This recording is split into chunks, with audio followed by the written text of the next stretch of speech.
Hi, my name is Siti Naraini Hamza. I would like to share with you some ideas from language lecturers on the ideal physical environment of a TVET classroom.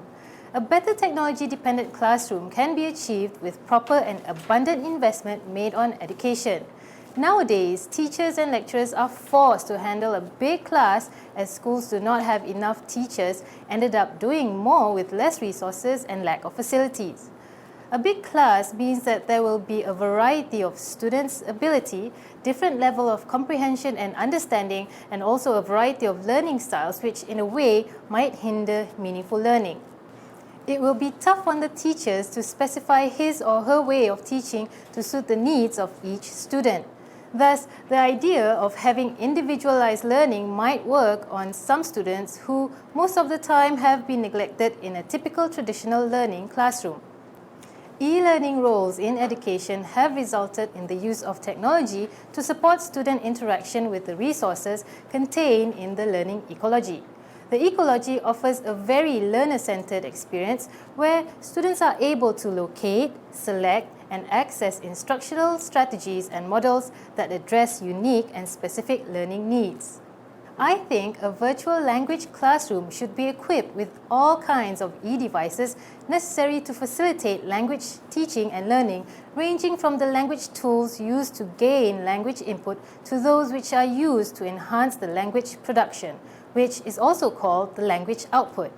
In order to better cater for the language needs of the learners, these two aspects, focusing on both language input and output, should be addressed. An ideal classroom should have around 15 to 20 students to maximize the interaction between each student and the lecturers or teachers. Firstly, to ensure that the students gain sufficient language input so as to function adequately in the teaching and learning activities in the classroom, there is a need to ease the process of searching for online materials. Hence, the classroom should be equipped with sufficient number of tablets or iPad for the students. One student each, if possible. When we talk about discovery learning, we expect the students to explore a particular topic on their own with the hope that they can pick up some new terms and improve their language along the way. And we need to make sure that the students have the access to the internet. Internet is like a window through which the students are led to see how beautiful the outside world is. When it comes to monitoring, I think there should be one master PC in front which controls the students' online activities. For instance, if the students were found chatting with their friends using Facebook during the class, the master PC should be able to detect it. So as we go along introducing new way or medium of learning, teachers too should attend courses to improve their teaching skills. By having learning tools that provide individualized learning, students can work at their own learning pace. They will be able to determine the next lesson needed based on their current abilities. Teaching tools will enable teachers to share video lectures made by them or by other teachers, which allow students to repeat lessons if they are having trouble understanding a concept. Meanwhile, in a normal classroom, students might just receive some warning from the teacher to keep practicing on their own. Secondly, to enhance the language production among the students, particularly when it comes to acquiring oral presentation skills, there should be something like a stage-like platform in front of the class to let the students feel like real presenters giving a presentation in front of a group of audience. The whole presentation should be video recorded. Once the student has finished talking, the lecturer can just send the recording to all the students within a few clicks away. All the students can then view the recording for as many times as needed and give their votes and comments on their friend's presentation, while the presenter should be able to view all the votes and comments simultaneously so that he or she can improve his or her oral presentation skills. To do all these, there should be a recorder installed somewhere near the stage-like platform. In addition, there should be a device for students to vote and give feedback for their friend's presentation. For instance, right after their friend's oral presentation, their classmates are allowed to give comments simultaneously. They can talk or write in responding to their friend's performance. So headset is also needed for this purpose. It would be a good idea if the presenter can get all the comments, be it negative or positive, immediately right after the presentation through a printer which is located in front of the class. Peer feedback should also be made possible, especially when it comes to a writing class. After a piece of essay is written, students can then send the essay to be projected in front of the class as well as on their friend's computer screen. Their friends can then check their essay and correct the mistakes if possible. The lecturer should be able to view how each correction is made so that necessary comments and information can be provided to enhance the teaching and learning. If necessary, the lecturer can highlight the grammar mistakes in front of the class, and a round of discussion on the language points can be heated up. Moreover, after the students have produced a piece of writing, for instance, they can go to the front of the class and share the piece of writing with their friends, and thus there should be a standing microphone in front of the class for the students to do the sharing. For classroom discussion, for instance, all the members of the group should sit around a big table with a microphone in front. The classroom too should emphasize on three-dimensional teaching, as it will help on visualizing learning data for students. So instead of imagining, students can now view the real things, which might add to experiential learning.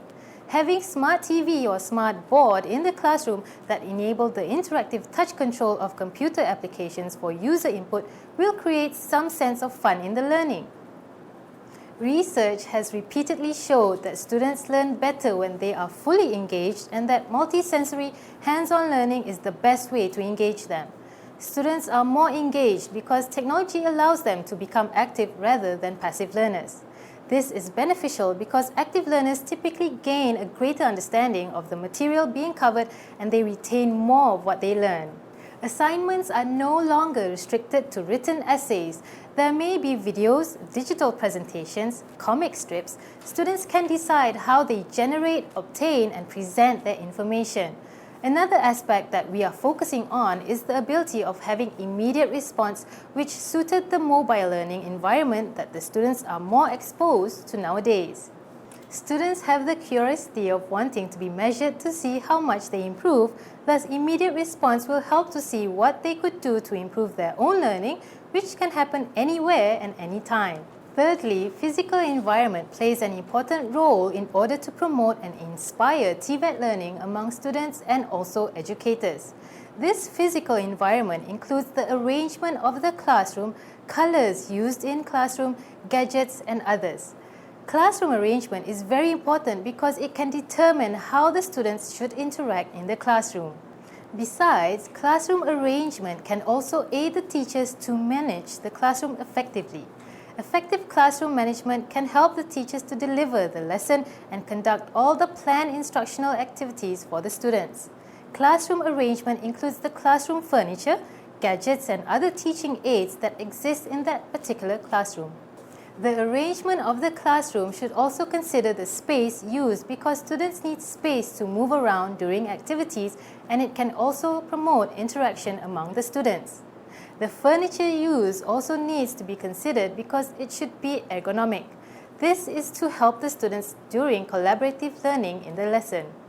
Apart from that, teaching tools or gadgets such as LCD projector, smartboard, computers, and others should be arranged accordingly and appropriately.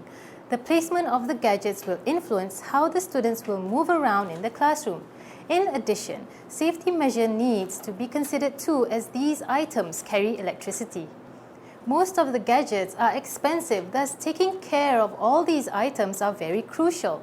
Students need to be educated with the standard of operation of the gadgets, thus it will help the students to be able to make full use of the gadgets.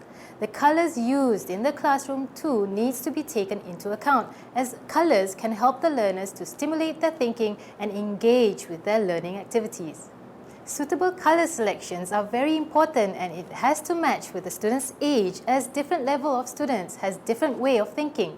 Thus, as for e-learning purposes, brighter and neutral colors would be useful, as they will provide the students with excitement, interaction, and also dare to take risks in their learning process.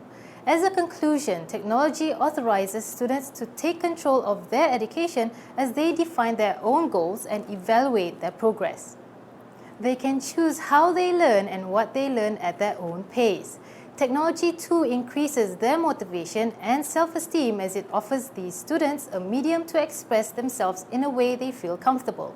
It also increases collaboration between peers as students work together to help each other. Teachers can address the different learning styles of each student and facilitate individualized learning as technology helps to customize the learning, enabling students to progress at their own pace. Technology allows students to take their learning outside of the classroom so they can learn where they want and when they want. Through blogs, students can continue their discussions with their teachers even from home. Last but not least, classroom furniture is supposed to be light, sturdy and flexible so it can be easily rearranged by students or teachers so that a small group can work around a cluster of tables or students can work in a self-directed way individually at a table.